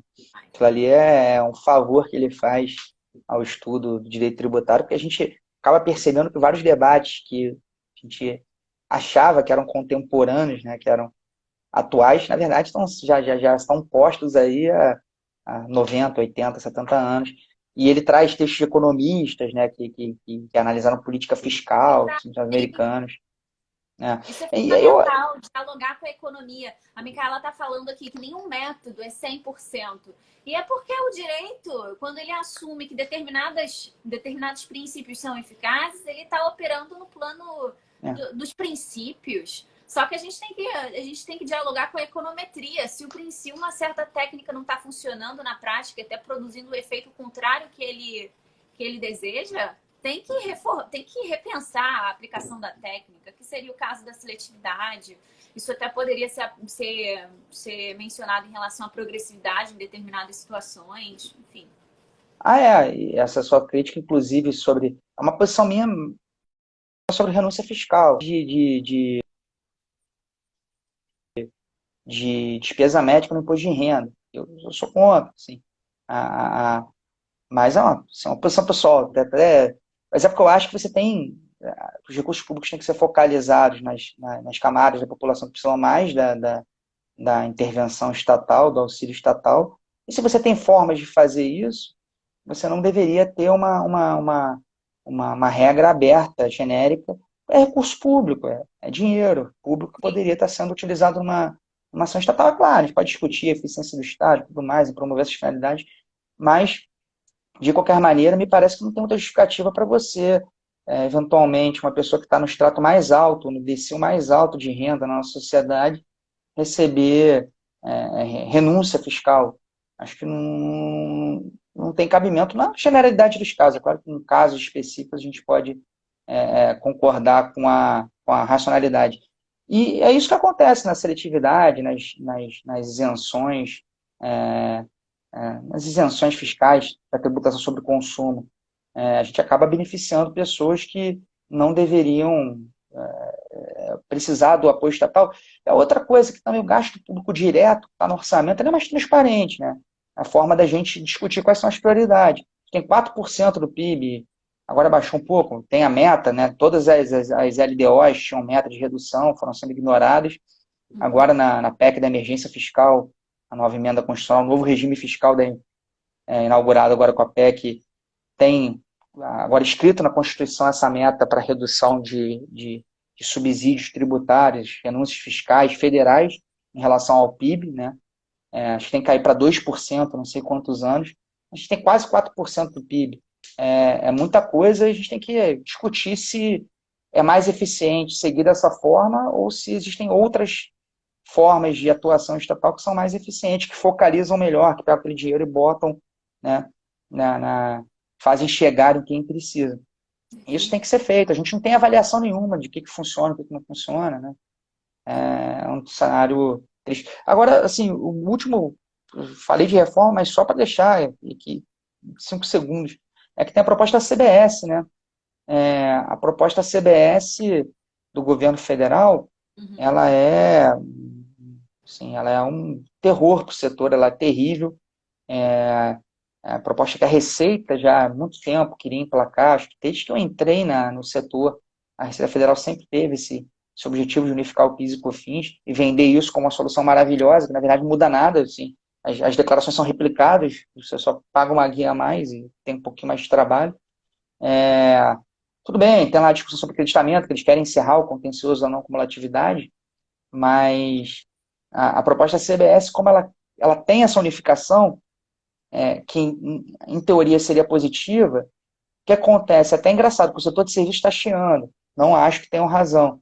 Aí você fala como telecom e querem te colocar na mesma prateleira, no mesmo balaio do pessoal do serviço em geral.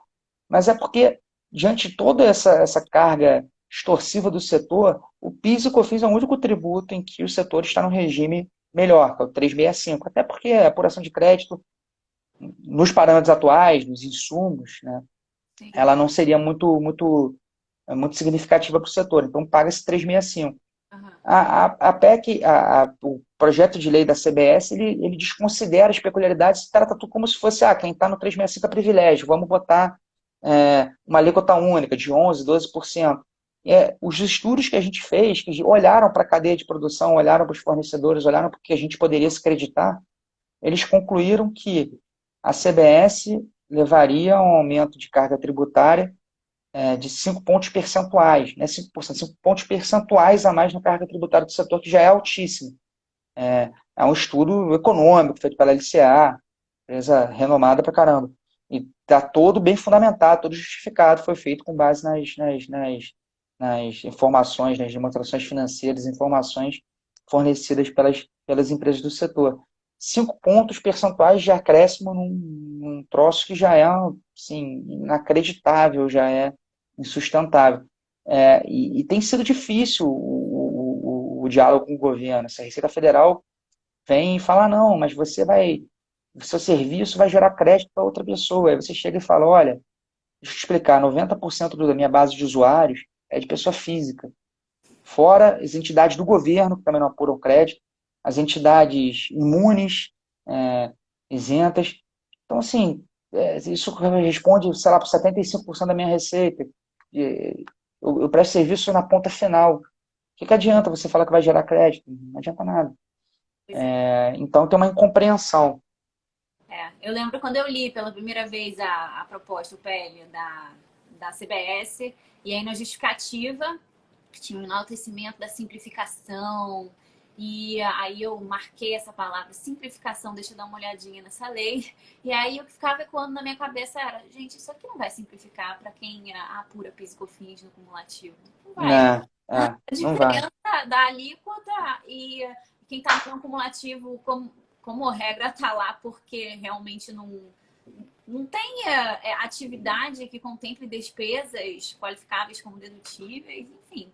Então, assim, minha primeira impressão foi não foi positiva da CBS, salvo fora as controvérsias de constitucionalidade e tal, e inclusive considerando que eu nem tinha essa visão setorial. Você com a visão setorial venha não apenas com uma análise muito mais precisa, como também com dados, conforme você acabou de referenciar esse estudo. Enfim, realmente CBS. Mas eu acho, eu não sei, eu fico na dúvida se tem também fôlego para passar. Eu até vou pegar o gancho aqui de um comentário que o Vitor Mendonça deixou. Eu ia até saudar o Vitor aqui. O Vitor é outro grande especialista do setor. O Vitor é gerente tributário lá na TIM, sabe muito, eu aprendo muito com ele. Aí eu ia comentar que eu não tenho, assim, não estou familiarizado com a live do Instagram, então eu perco vários comentários e acabo não respondendo, desculpa, pessoal. Mas vi também as ponderações da Micaela, eu acho que ela tem vários pontos ali bastante relevantes.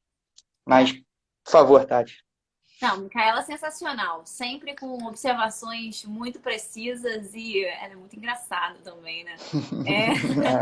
E o Vitor, eu acho que ele foi perfeito na sua constatação de que talvez a gente tenha perdido o timing, mas talvez não seja nenhuma questão de timing. Reforma tributária é uma discussão que já vem ela vem em ondas, né? Desde a Constituição de 88 tem uma época que uma reforma tributária fica na moda e todo mundo se verte as suas atenções para a reforma tributária. Isso é votado até na comissão especial, tá assim, só esperando votação pelo plenário, de repente toda aquela força é perdida e o negócio não é votado, não é nenhuma questão de as discussões estão muito travadas e não vai chegar a nenhuma conclusão. Muitas vezes a comissão chega a uma conclusão, mas de repente perde-se o interesse político nela. Então ainda tem esse aspecto político a ser considerado.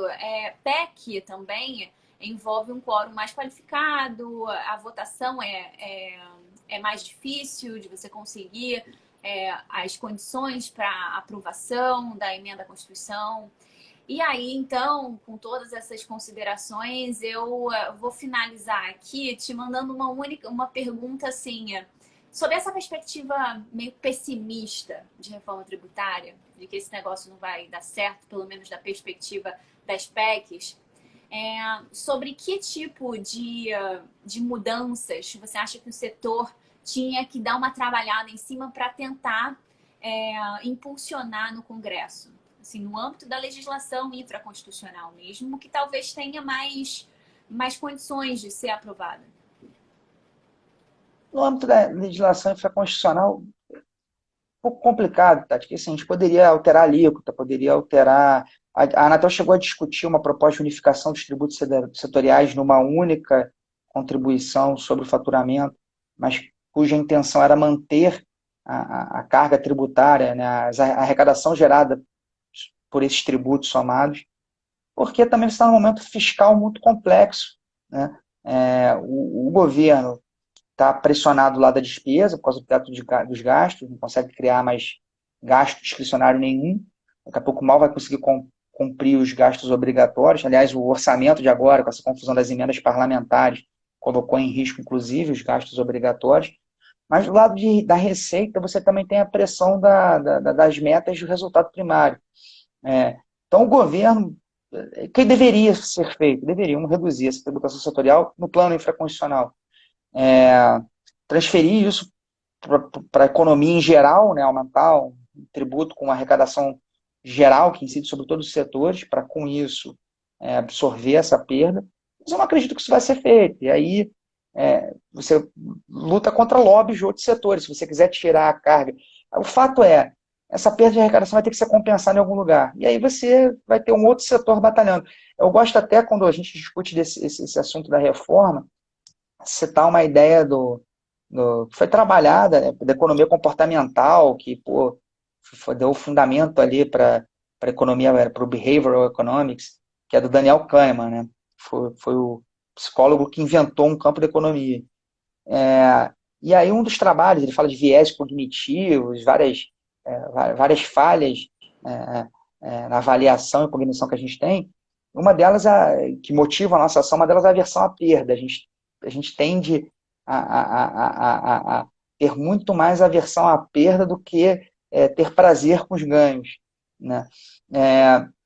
E ele usa esse conceito rapidamente no livro dele para falar de reformas. Ele diz assim, é por isso que em reformas muito complexas sempre vai ter um perdedor, tá? Ainda que o resultado geral seja um jogo de soma positiva para a sociedade como um todo.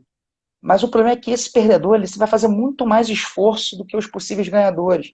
Porque a perspectiva de uma perda ela te dói muito mais do que a perspectiva de um ganho. Então, do que te dá prazer, do que te motiva a perspectiva de um ganho. Então, eu acho que tem um pouco disso. Só que o Kahneman ele dizia que, como resultado, você vai ter uma reforma muito pior do que poderia ter. E no Brasil, eu acho que acontece que as coisas travam.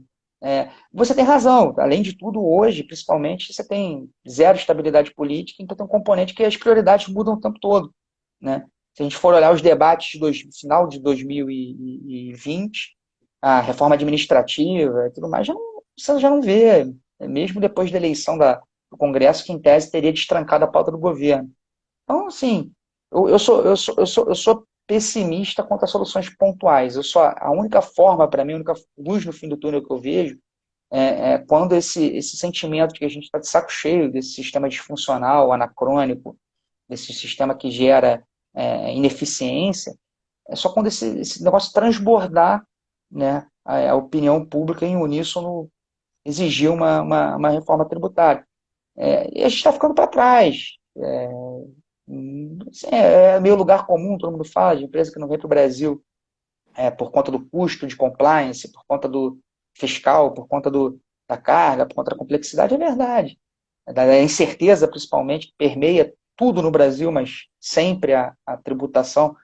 Aquela frase, agora não lembro se é do Malan, do Pedro Parente, que até o passado é incerto. Então, assim, a gente tem que mudar. E acho que a única forma de ter uma mudança para valer, uma mudança que vale a pena, as pessoas e a sociedade como um todo exigirem que a mudança seja feita, ou que os próprios congressistas se deem conta de que não dá. Foi o que aconteceu com a reforma da Previdência. A gente pode discutir aqui se foi uma reforma justa ou não foi, mas já havia um consenso de que precisava ter uma reforma. Consenso que permeava. Reformas foram propostas, inclusive, pelo governo anterior, governo PT.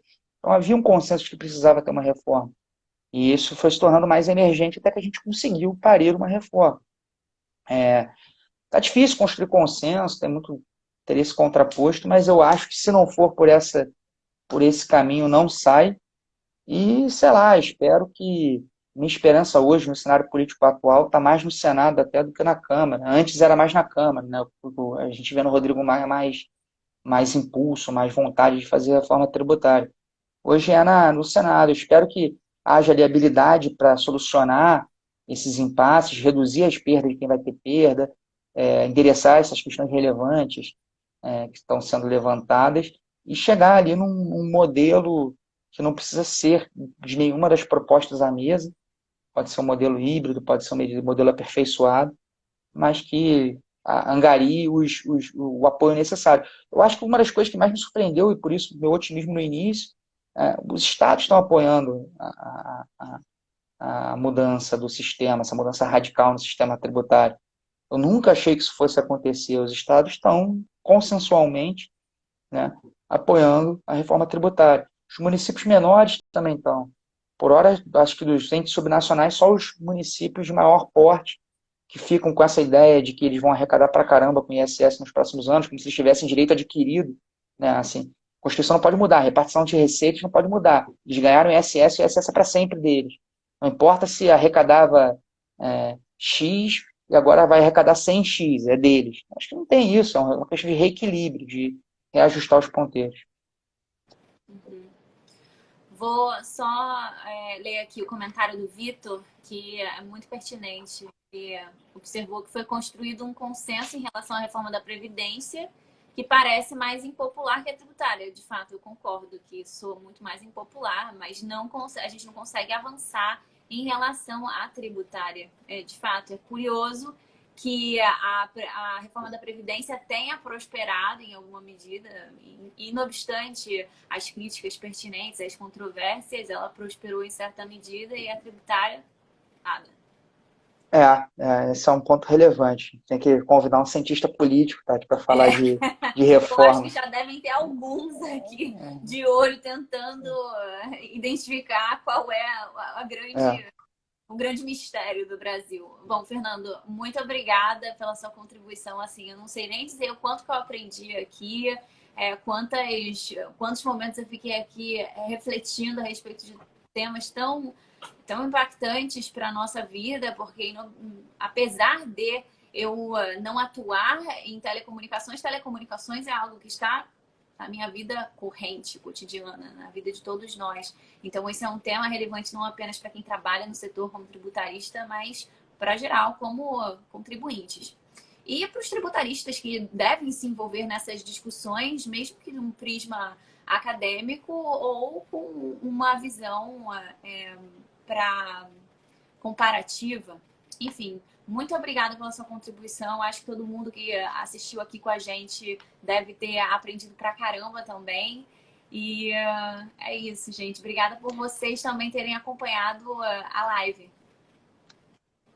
Tati, eu que agradeço o convite de novo aqui. Pô, foi um prazerzaço, foi ótimo conversar. Assunto que eu, se me deixar falando aqui, pô, o pessoal não vai conseguir nem ver o segundo tempo do jogo do Flamengo. Acho que aliás já está terminando. Agradeço aos nossos espectadores, aí, o pessoal que ficou até 10h40 da noite, véspera de feriado para alguns, para outros não, ouvindo um tema tão, né, às vezes hermético, né, pô, tributação de telecomunicações, e quem tiver aí alguma dúvida sobre alguma informação que eu tenha citado, a fonte, quiser alguma informação adicional, por favor, fique à vontade para me procurar. Eu sei que, assim, como falei, o perfil aqui, normalmente para fins pessoais, até como denuncia arroba, mas, pô, LinkedIn, e-mail, WhatsApp, como vocês quiserem, até por direct aqui mesmo, mas fiquem à vontade para me procurar. O e-mail eu vou citar rapidinho, se alguém quiser mandar pergunta, mandar algum pedido de informação, é fernando.franco@oi.net.br. Maravilhoso. E é aquilo, gente. Também querendo mandar dúvidas para o Tributário em Jogo, nosso direct está aberto. Também posso receber dúvidas lá no meu pessoal. Pedro deve estar feliz. Parabéns ao Pedro, porque o Flamengo empatou. Acabei de ver. E é isso, gente. Boa noite a todos. Muito obrigada por acompanharem a live. Qualquer coisa, ela vai estar salva no nosso IGTV. Adeus. Tchau, tchau. Valeu, pessoal. Obrigada. Beijo, boa noite.